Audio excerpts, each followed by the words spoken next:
This is the Level Up Engineering Podcast, where we talk with some of the most successful engineering leaders who reveal actionable management insights that help you take your developer team to the next level.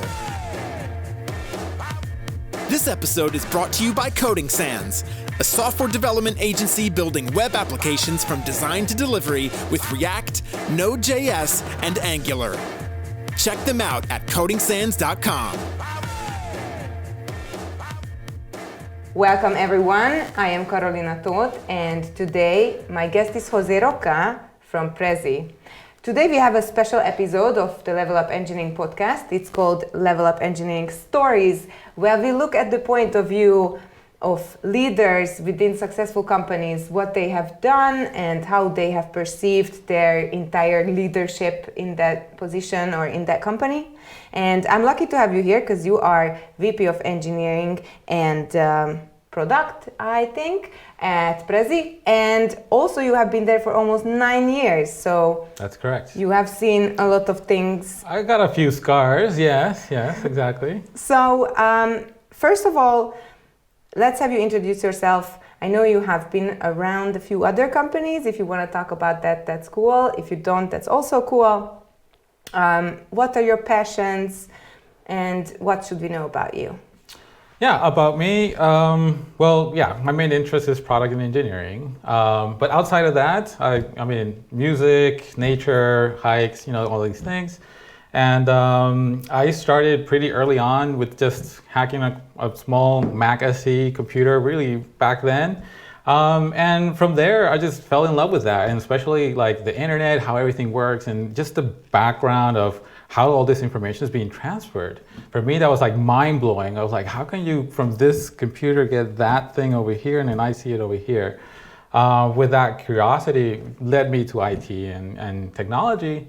And from the beginning, I was more of a sysadmin, like you mentioned. So I was really in the server rooms, with the calmness of the fans, and you just you can get a good, nice calmness, sleep if you want, but a lot of things to do there too. And from there, I just kept going and exploring more and learning more from how can you take all this, technology and all this information and make it work for you. And that's how I led me to Prezi today. All right, so would you care to share a few words about how you got to Prezi? Did they approach you? Did you approach them? What was the story there? The story is kind of interesting. I was in Italy at the time, and actually I was wanting to stay in Europe. And then I applied to several companies, and then I was in a conference, a DevOps conference.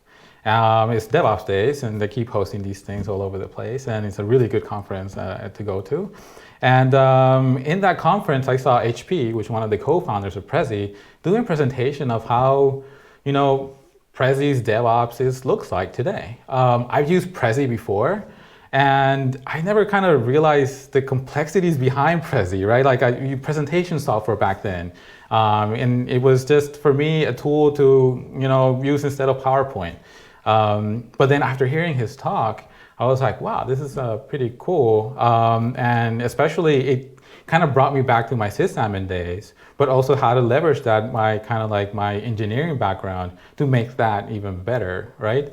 And then, I applied for a sysadmin job at Prezi because back then it was just a infrastructure engineer or Linux sysadmin. I think that's what we had it back then. But the real thing behind it is I really wanted to get into DevOps, and that was the key driver for me to really sticking with Prezi and wanting to come. And to my surprise, actually, I thought I was applying for San Francisco. Nice. And then, my second interview, they're like, you know what, this is based in Budapest. And I was like, my poker face, I don't think it was too good because I was elated, okay, this is it. I mean, this is destiny is happening here. You got DevOps, you got in Europe, so I'm in. And that's how I started. That's how I got in. That's awesome. Thank you for sharing this story. I love how that was, a match made in heaven. With that said, you are a sysadmin with a twist, or that's how it started. How did you get in the leadership kind of things? How did that happen from the server rooms that you mentioned to the people person that you are today? It didn't happen overnight, right? So, and actually, when I came to Prezi, I wanted to be a DevOps engineer. So, in reality, I just wanted to get back into coding. Before that, I was a trainer. I also was a consultant. So, I had different strides of, becoming more people-centric towards the customer. But each time I went to a customer office, I was like completely out of my norm, out of my comfort zone. But slowly, I started warming up to it. But then I really just wanted to hunker down and just do engineering work. Now at Prezi, what happened was I started meeting all these amazing people around me. And when we talk about what to do, what are the outcomes, what do we want to impact, I really just got engaged in those conversations. And I started proposing ideas and talking to more people. I'm like, yes, this is what we can do. And with that, it started opening doors, and then my managers back then were starting encouraging, like, hey, why don't you, lead your own team? And then leading a team is still very technical, right? Really kind of forming a team and just, driving the delivery and what the team is doing. But then after a while, it was like, hey, do we want to manage the team itself and just be the manager and actually start growing engineers and, developing engineers?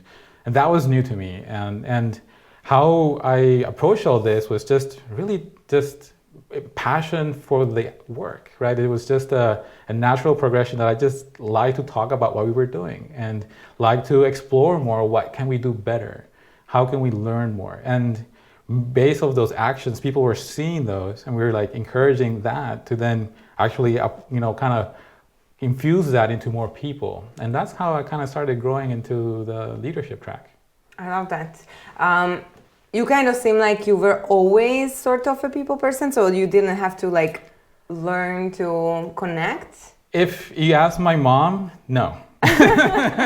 No. So I was a shy kid at school. And actually one thing that really opened me up, it was traveling. So really what happened with me was that open curiosity I have for the world just made me push myself a little bit more and a little bit more and a little bit more. With that, it's just really, there were times that I was really uncomfortable and I just kind of go back into my shell, just hiding in a little corner. But then I kind of grew out of that, right? And you kind of learn from that, like, hey, look, nothing bad happened. It's not the end of the world. Right. And then after that, I just keep challenging myself. I was like, okay, let's do that other thing next time, or let's go to this place. Let's go speak at a conference. And those were for me, super big challenges, right? And it was just that self-push. And then you have people supporting you, and that's the other good thing. When you have people that are telling you yeah, you can do it, just rooting for you. It kind of evolved over the many years. But hi mom, I don't know if you're ever gonna see this, but the thing is I was that shy kid, and slowly I grew out of that. And it was not an overnight process. It was years of kind of working on myself and working on this, really challenging myself. Right. So if we have engineers watching us thinking they have a harder time engaging with people and kind of connecting with people, maybe 2 tips that you can share are try to travel more a little bit, or at least move out of your comfort zone, and then seek out those supporters or mentors who will cheer you on and kind of lead you on the way to become a better leader? Correct. I think the mentor is a really important one, especially for me. I kind of feed off people. So if somebody kind of brings in good energy, I kind of push that back. It's kind of like this cyclical thing. And with that support, right, I can feed off of that and be like, okay, I'll do great. Just jump into it. So that mentorship and having those people that you can go to and get feedback, right? Because mentorship is about that relationship. With that, it just really helped me continue my path. When sometimes, I didn't feel it, right? I felt, not in my right place or doing the wrong thing. And sometimes I was, but it was good to have a mentor, to just reflect on that and get the learnings rather than being stuck there and kind of, hunker down on that. Right. How awesome. Could you share a little bit about the leadership growth that you had at Prezi. What were some of the tools or some of the processes that really helped you become the leader that you are today? I'm a very big proponent of learning from others. And this is not only learning from your peers, but even outside your company, right? So I do the usual reading books and all these things, and now a bunch of videos and podcasts like yours. I went even further ahead. I try to create networks. I do cold emails sometimes over LinkedIn, like, hey, I like what you do. Hey, do you have time for a chat? And sometimes it leads to nothing. Sometimes it leads to a really good, engaging conversation and maybe some mentorship that had actually came from that. So really how I started forming my own leadership style was through those books, but then through those networks, right? Kind of making sure that I understood. For example, I had a really good conversation with some Spotify leadership where they were introducing some different ways of working. At Prezi, we were kind of experimenting with something similar. So we reached out and they were really happy to talk to you and like, hey, look, yeah, this is similar problems we're having here. And maybe they were a little bit ahead on some things, but then sometimes we were ahead on other things. So it was kind of like good conversation to have because then we can compare notes and you can really kind of exponentially learn from there and kind of grow pretty quickly without making too many mistakes yourself, right? I think that's one of those things that you'll make mistakes, but if you can learn from others, you make less mistakes. So It's a win-win. How awesome. Thank you. What you were just saying about, making your own company better, it really made me think of the conversation that I just had with Camille Fournier. She is managing director for platform teams at Two Sigma, and she was talking about platform teams and how they interact with the product teams. And as VP of Engineering for product, please tell me, what is your correct title? Yeah, so actually this dual hat comes from a little bit from platform engineering. So like I mentioned, I started with the infrastructure teams and I grew the infrastructure teams to a more platform, what's being called now platform engineering, right, from the DevOps principles, and then we kept growing. So this means that today I have the site reliability team, developer experience team, the security compliance teams, the data infrastructure teams, and the growth platform team. So it's a lot of foundational teams for the company. And what that means is that we have two levels of customers in that sense. We have actually our customers that we want to serve, but also we have a lot of internal customers, our developers. And for me, when growing those teams and growing those functions within the company, I really focus on the product mindset. And this is how I kind of ended up in this dual hat role, where at the beginning, we didn't have a product manager or any product function for these platform teams. And there is debate here and there, like should a very technical SRE team have a product manager or not? I'm a big proponent on having product people in those teams, or at least having the product principles, right? It could be an engineering manager who is good at product management or has the product principles, but you really need to have that to know your customers, know the direction, listen, bring that feedback to the team to know what you're building. And that's how I kind of ended up in this dual title, because I introduced this kind of technical product management at Prezi. And I really focused on building that branch as I grew other engineers and engineering managers. Wow. So what was the kind of the first impression of this kind of mindset at Prezi? Did they like what you were doing and they were like, yeah, do whatever you want, or did you get some kind of feedback or challenges? I think, so it was through phases, right? So when I joined the company, it was very engineering centric. So it's very easy to kind of push engineering, initiatives through. As the company grew and then we wanted to grow the platform teams, it kind of had different kind of phases or challenges, where after a while, the infrastructure teams were so big that it almost compared to some of the experienced teams. And they were asking, like, what is the value of that? Why are we having so many engineers dedicated to this? And this is where I started learning more about communicating metrics, communicating outcomes. because again, being engineering focused, company at first, when I joined, they knew the value. Like the leadership understood, like, yes, having this is actually valuable for making development faster, so that we can roll out more features and deliver to the customer. But then over time, as we changed more to be more product focused, I again had to pull in from the product skills and be like, okay, so we need outcomes, we need to focus on metrics. How are we impacting the company? How we're providing values? The switch, I think, just because I was the lead in that, it was kind of transitional. Where it faced the most controversial was when I introduced the first true PM for a technical team. The team was like, why do we have this person here? I mean, we can do the job, and what is that person going to be doing, right? And I tried to explain. We went through the roles definition and roles and responsibilities and stuff like that, but still, they didn't. The engineers in the teams, because I've been doing it for so long, couldn't separate the value that I was bringing from the product side from my engineering hat, right? So this, it's not like I have a hat today and like, okay, I'm the product manager, right? So when we brought this person in, which just only had that product hat, it was kind of met with this kind of, hey, okay, I don't see the value.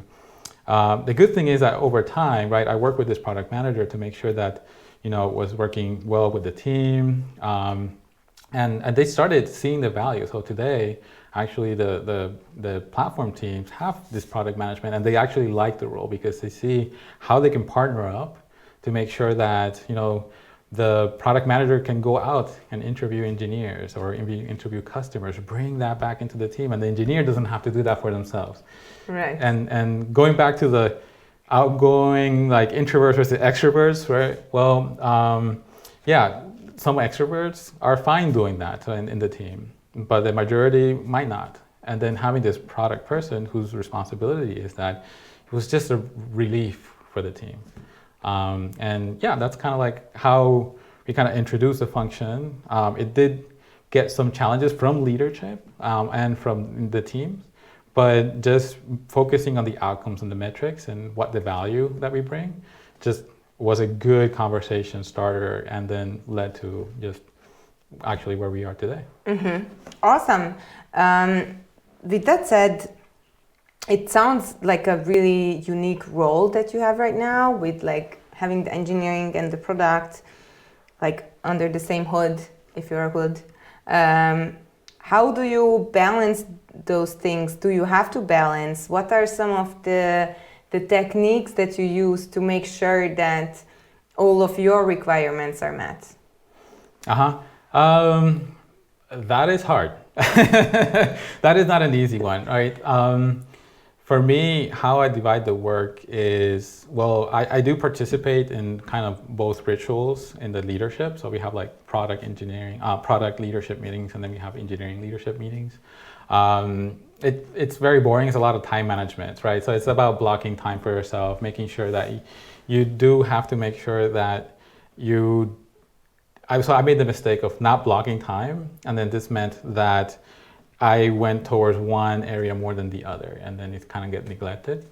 And now I'm doing much better. So I'm really just a proponent of blocking time for yourself for a specific thing. Again, measure the outcome or the output that you want to do at that time. And with that, it just helps keep all things running. And because these are technical teams, the overlap is a lot. So I don't have to really go too deep in one area. And although in my story at Prezi, I did go all the way up to design, like the first time user experience and stuff.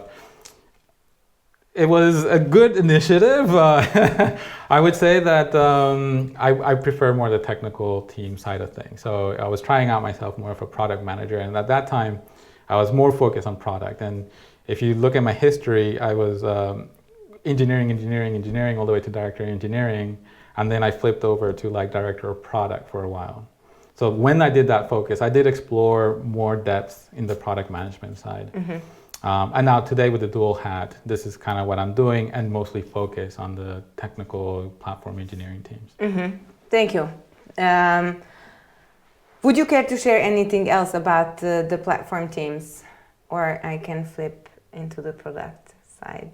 Yeah, we can flip into the product. All right. So I am really just interested. Okay. So, to be honest with our listeners and watchers, we met at a conference last year at Stretch, which is an Eastern European leadership and management conference, where you were an MC and I was also an MC, and it was a lot of fun.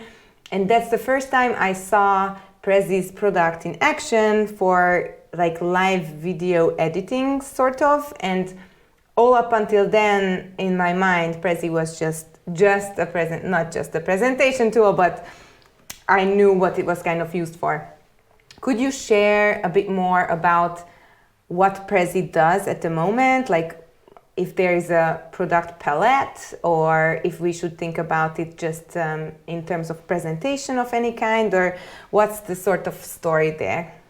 Yeah, so we can start when I maybe joined the company, right? So when I joined the company, Prezi was only about presentation. It was a zooming canvas. So imagine that you have this white space where you can put all your things, and then when you're presenting, you can just focus on one area and then go back out and go back in. Why is this important? Because it's a way to really engage the audience, right? It's about how can we actually get our users to communicate better. And for me, that was a really key thing, because ideas and sharing stories like this is how you can impact the world. So for me, it was good to be building a tool that just helped users communicate better and have that impact that they want. And then from that point, this zooming canvas presentation was, now we can say like old school because everything is now on video, but it was for those high stakes presentation. You're in a conference room, right? And you have your presentation in the background and you're going through your materials. And then that way you can get the audience just, again, to focus to one thing and zoom out and zoom in. As we progressed through the different use cases, we saw that the company grew really big, but that particular use case is kind of limited and even more limited today. So then we started exploring other use cases where still the notion is to share ideas, right? How can we help our users communicate better? So then at that point, we made an acquisition of a company called Infogram. Infogram then brings in like graphics. So consider like posters, infographics, different kind of design elements. So instead of just a presentation, now we have this animated, interactive graphics page that you can put your information, again, tell a story. Maybe you're not narrating, but maybe you're sharing it on a website or sharing on your intranet. And that again opened up another kind of use case for our customers. And then last product that we introduced was in around 2019. At that point, we were really into AR and interacting with your space, right? So if you have a zooming canvas, can this plant be in AR and I could like move it around and stuff like that. With exploring that, we saw a really good kind of use case where you can be in the image and you can have your content next to you. And that's where we kind of came up with the Prezi Video concept. So Prezi Video is a way to really work on your presentation like you do in PowerPoint or Google Slides, but then when you're presenting it next to you. So it's kind of like you do all the pre-work, and then when you're just presenting, you're just showing your all, right? And then the content becomes part of your interactions. And then that's a bit different than having a share screen of your presentation. You're at a little thing at the bottom, nobody sees you, you can't see the audience. So this is a new way of sharing content that brings you right next to it, and you can do pretty cool things. And we have animations that you can kind of pop up your own content and have really nice transitions. And we see some really cool users doing things like magic tricks where they kind of like are presenting, suddenly they put their hands up and something appears. And this kind of sense of magic and this kind of sense of like interaction is what we want to make sure that you as a presenter, you as an educator, you as a just a normal person just sharing a story, you are able to do this in a fun and interactive, impactful way. How awesome.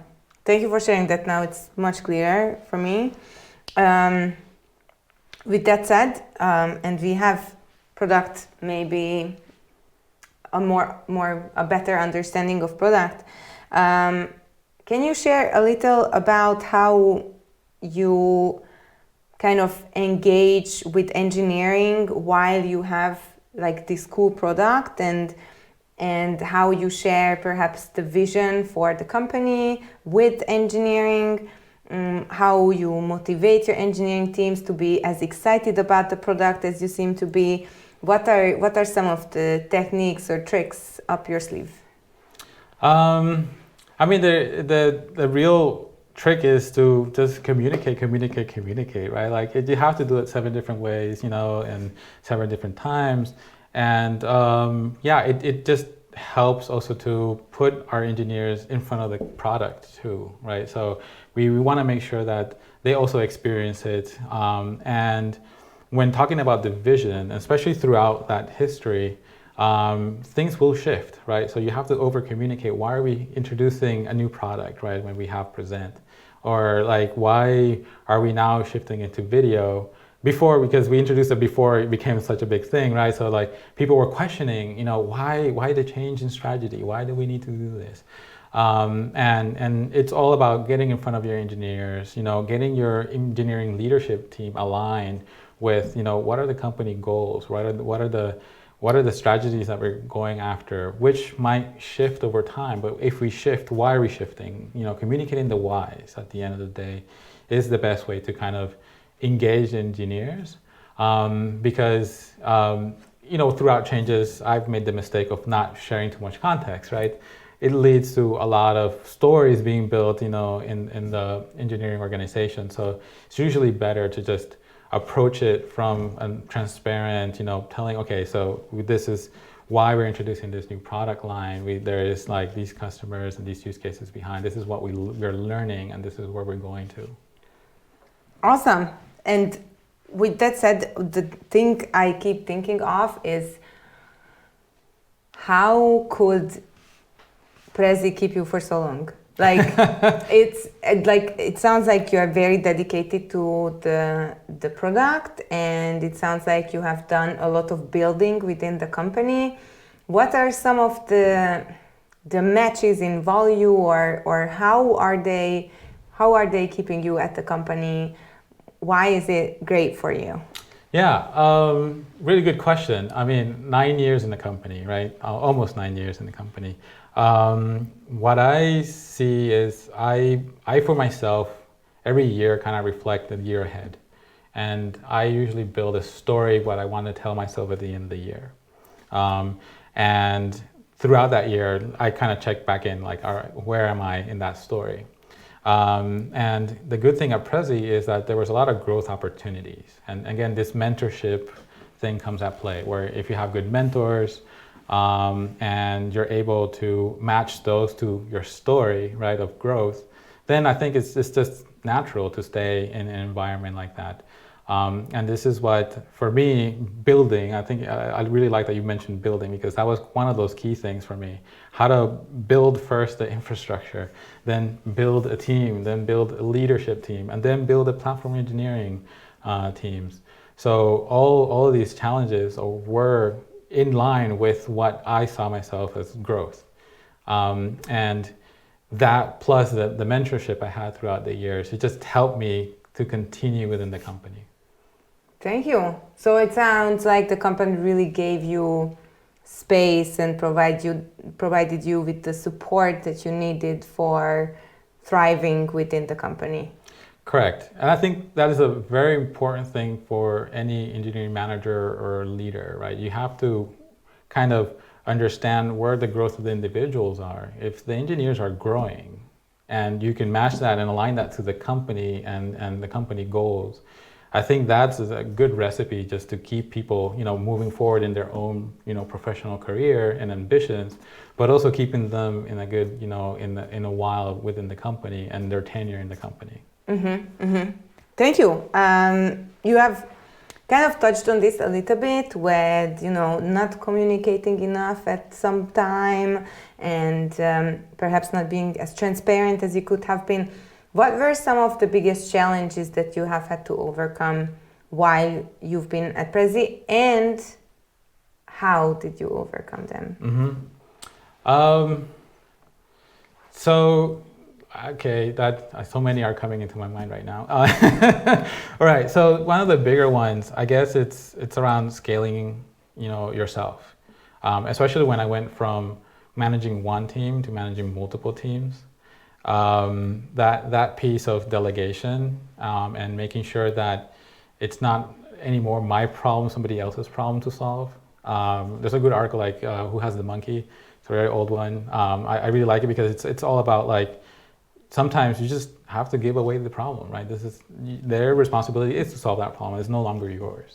And that was like for me the biggest mistake I've done in the past, where I just wanted to be involved in a lot of things, not because I want to micromanage. It's just like I'm a builder. I like to solve things. I like to contribute, and especially when you have a good group of people, you want to be with them in the problem, right, and just keep going with them.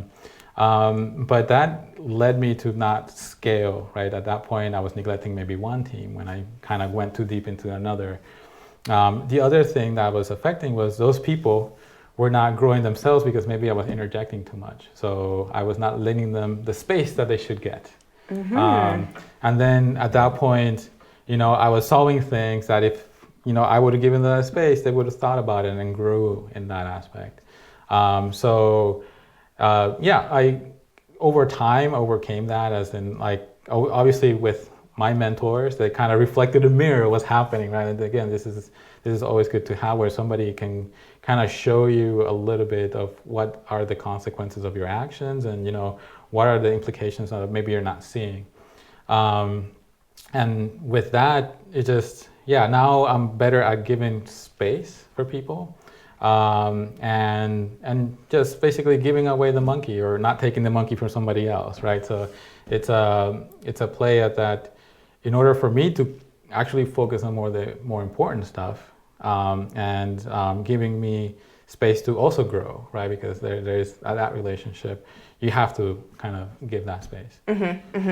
With that said, I am really interested in seeing who you are a mentor to at this moment. Like, who are the people who reach out to you, or who can reach out to you, either at Prezi or at other companies, perhaps, if they are like you, who would like to reach out? Right now I have a couple of staff engineers within the company that I'm mentoring. I also have a couple of friends or people I connected to have a head of engineering of other companies as well. They kind of use me as a sounding board, most likely, more than anything. And it's kind of like that kind of mirror effect. And obviously, we learn from each other. So I really like this reciprocal mentorship, where I could learn from some of my gaps, and they can also learn from me. So from different companies, I kind of do not too much. Actually, it's more internal within Prezi. But I do like to reach out, and if somebody reaches out to me, I'm always happy to have a conversation about if there's anything I could help. Awesome. Thank you.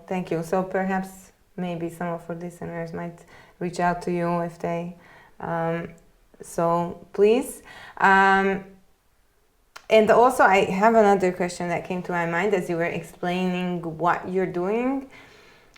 If you could share a list of traits, or just like a few mindful behaviors that are really needed to be successful in your position right now. Kind of like different mindsets, or different kind of, or attitudes, or behaviors that you have to do over and over again, and you're doing because you think it's a good thing to be done. Got it. Yeah. Well, as a general behavior, right, this open empathy, I think for me is interesting, because especially the last 2 years with all the changes and things that happen in the world, being open empathy for me means openly vulnerable, but also listening in and kind of showing that compassion for others. I would say that that with kind of making sure that we reflect on outcomes and being kind of like on those outcomes is two things that has helped me in the last 2-3 years to become more successful. Because I've fallen also to the trap of like building things for the output, right? Like this looks cool, and that does give you a sense of achievement. But it was only until I started focusing on outcomes and over communicating the outcomes, like what kind of metrics we're doing, what kind of things are we, impacting. That just helped not only drive our engineers to do better, but also help me as a leader. Are we having impact or any value?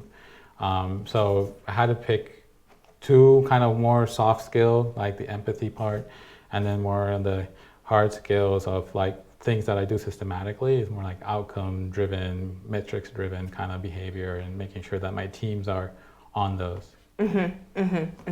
And clear communications, it sounds like. Yes, I mean, so yeah, for me, the transparent and clear communication is always important. And I try to mix it up too. So I try to do like videos, I try to do written, I try to do, random conversations using different tools. I think that just helps build a relationship, and especially with more like the hybrid, remote culture, that kind of openness to being able to have that conversation is important. Sure, thank you. And the challenges of the past 2 years have been giving us all new opportunities to try our strengths out. Yes.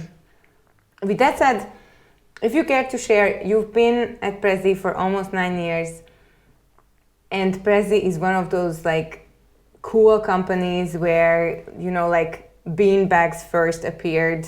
And so I'm thinking, did you have any failed experiments or anything that you are open to sharing that was not as you had expected it to turn out? Or any story that our listeners might take some good credits away? Yeah, failed experience from like the office culture and like how we introduced, yeah. In that case, one thing that so when I joined the company, we were in a different building, 2 floors, and you can basically yell and get everybody to listen, right? And you shouldn't, but some people did. But what that meant is that you had a sense of, everybody, it's addressable. I can address anybody, everybody can hear me, you can go to anybody. One thing that we kind of over-rotated is when we moved to the bigger building, we distributed everybody in so many different places. We started losing that touch. And I think that happens with every company as you kind of scale. I think we scaled too fast in that sense, which started losing the connection within teams.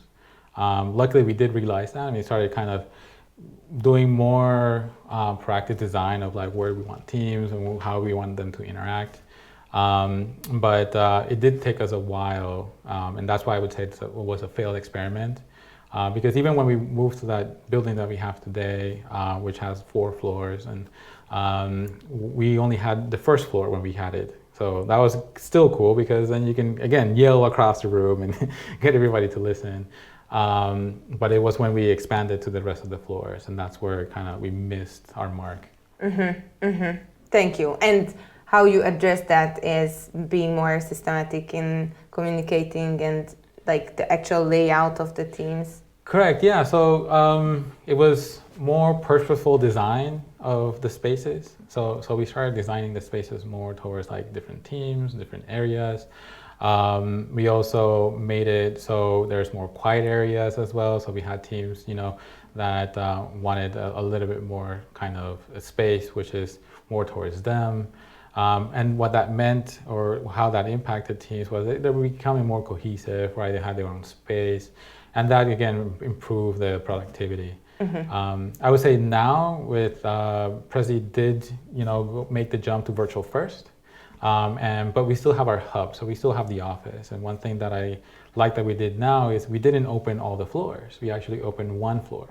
and then we made everybody kind of go into that space. And that's, again, intentional, because now we're looking at, okay, we don't want to make everybody randomly sitting in different corners of the office feeling alone, but rather now we have one space where, yeah, you know, that other person I never really met because maybe they joined when we were now virtual first. Now I can meet that person.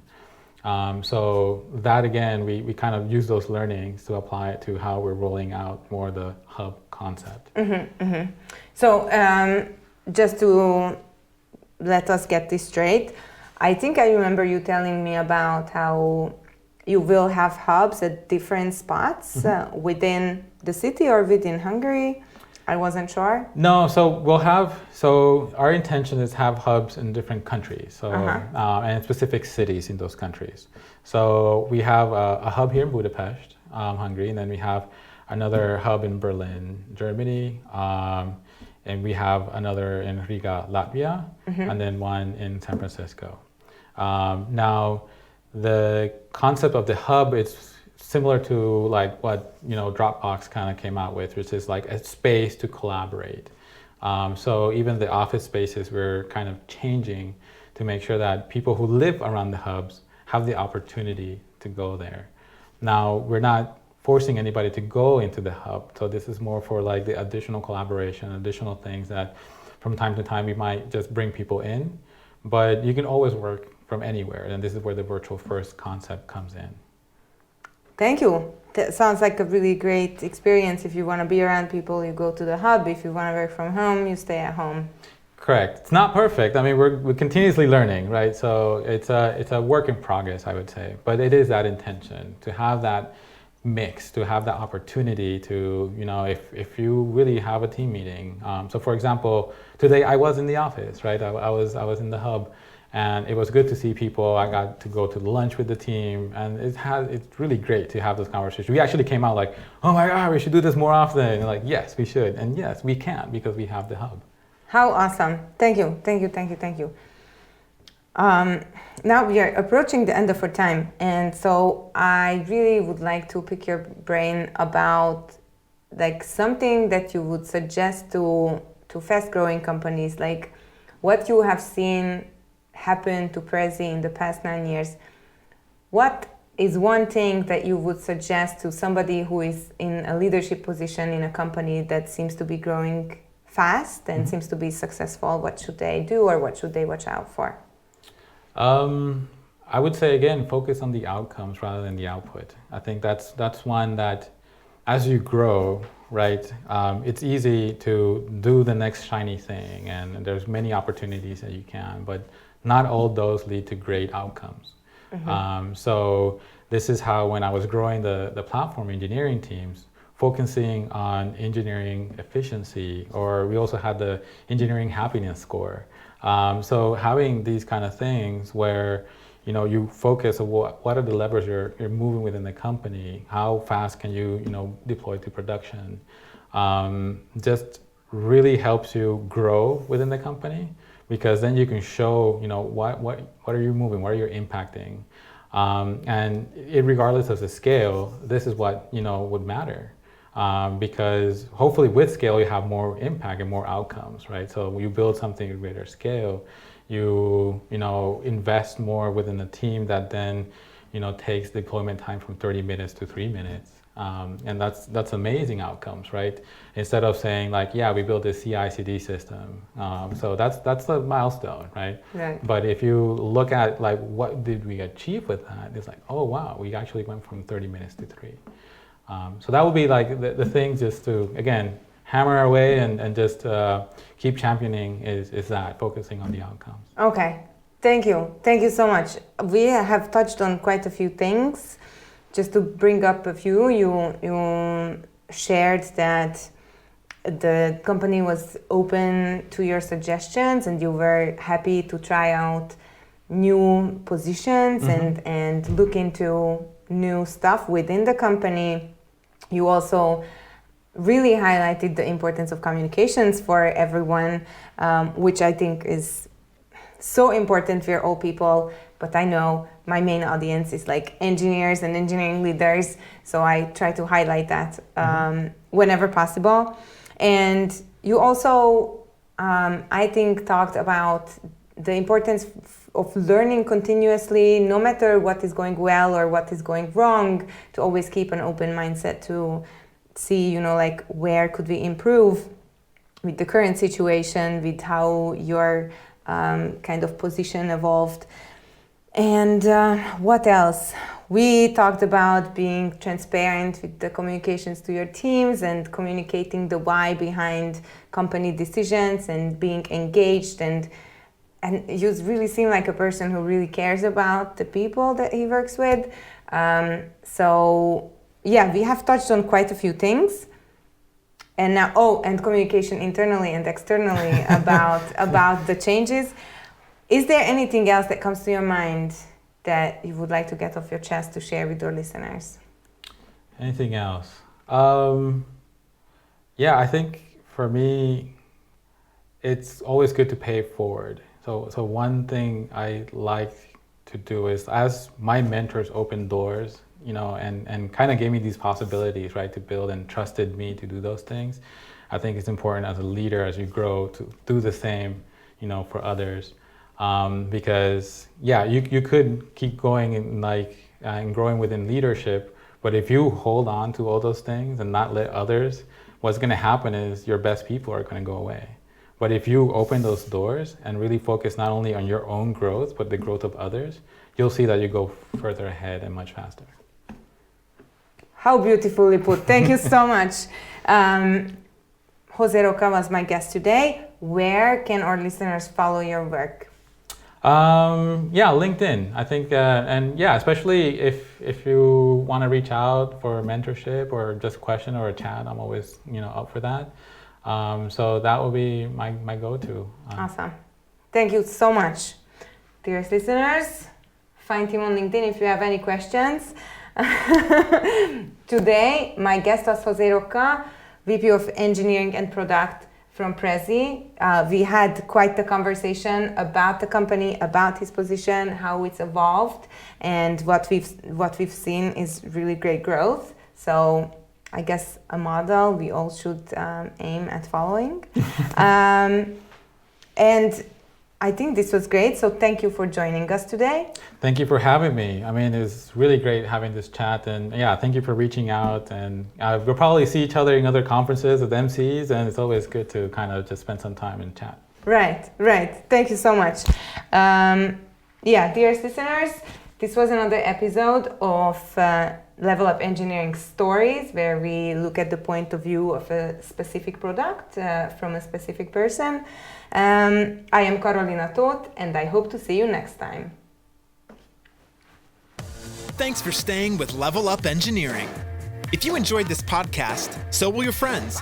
Share this episode on your favorite social networking platform. To stay up to date with our content, follow Level Up Engineering on Spotify, Apple Podcast, or Google Podcast. Brought to you by Coding Sans, a software development agency building web applications with Angular and Node.js. Check them out at codingsans.com.